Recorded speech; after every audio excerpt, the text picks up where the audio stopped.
Diamond Platnumz akeka ko bamwe mu bana afite atarabe. Diamond Platnumz yemeye ko atazi neza umubare nyawo w'abana yabyaye kandi ko ashidikanya niba abo bivugwa ko yabyaranye n'abagore batandukanye bose arabe koko.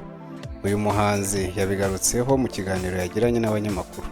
Yavuze ko nubwo yita ku bana batandukanye bivugwa ko arabe, akeka ko hari bamwe bashobora kuba atarabe ku buryo bw'amaraso.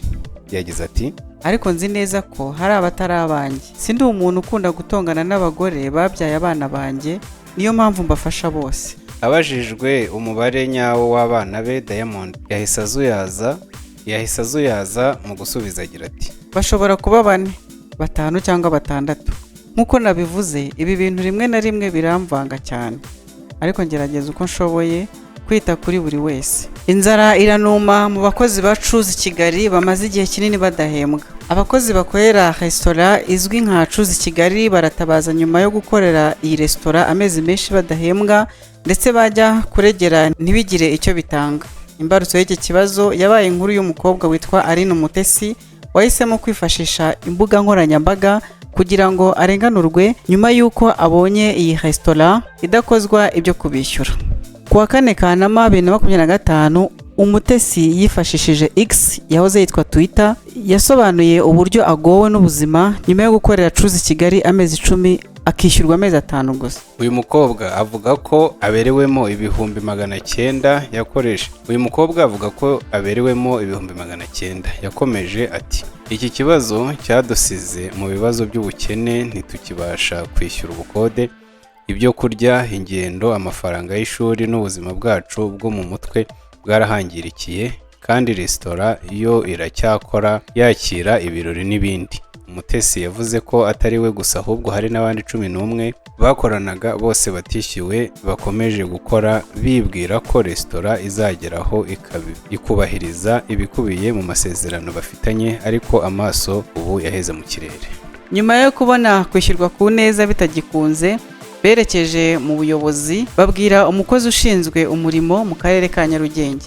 Ku wa 15 Nyakanga 2025, restaurant yemeye ko bitarenze ku wa 30 Nyakanga 2025 izaba yishyuye aba bakozi bose. Mu bandi batishyuwe harimo Daniel Byiringiro wari umukozi w'igikoni utarishyuwe miliyoni 1. Mu bandi batishyuwe harimo Daniel Byiringiro wari umuyobozi w'igikoni utarishyuwe arenga miliyoni 15 yakoreye amezi 9.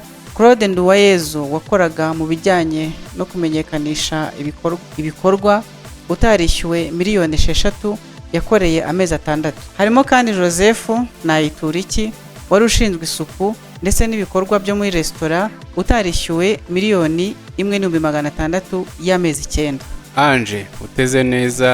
Ange uteze neza ntiyishyuwe ibihumbi 990 yakoreye mu mezi 5, ndetse na Delphine Uwimana utarishyuwe miliyoni 3,700 yakoreye mu mezi 10. Byiringiro yabwiye The New Times ko ubu basigaye bagenda bihishe kubera amadeni. Ati, abenshi muri twe twagujije amafaranga inshuti n'imiryango kugira ngo tubone uko tubaho, dukeneye ubutabera. Nduwayezu yavuze ko bacecetse igihe kinini kubwo kubaha aho bakora, ariko bigezaho bararambiwe kuko ubuzima buri kubagora kandi byitwa ko ari abakozi. Yagize ati, aho bigeze ntitwakomeza kwihangana. Ba nyir'inzu tubarimo amafaranga y'ubukode, niyo waba ubana n'umuryango bageraho bakakurambirwa kubera kunanirwa kwigurira ibintu by'ibanze nk'isabune kandi byitwa ko ufite akazi. Si ubwa mbere yicuza Kigali irikoroje ku mbuga nkoranyambaga ubwo kutishyura abakozi bayo, kuko mu Kwakira 2024 nabwo umukozi yayireze kutayishyura amezi arenga 5. Umukozi ushinzwe umurimo mu karere ka Nyarugenge yavuze ko iyi kintu ari isubiracyaha gihita gishyikirizwa Minisiteri y'Abakozi ba Leta n'Umurimo.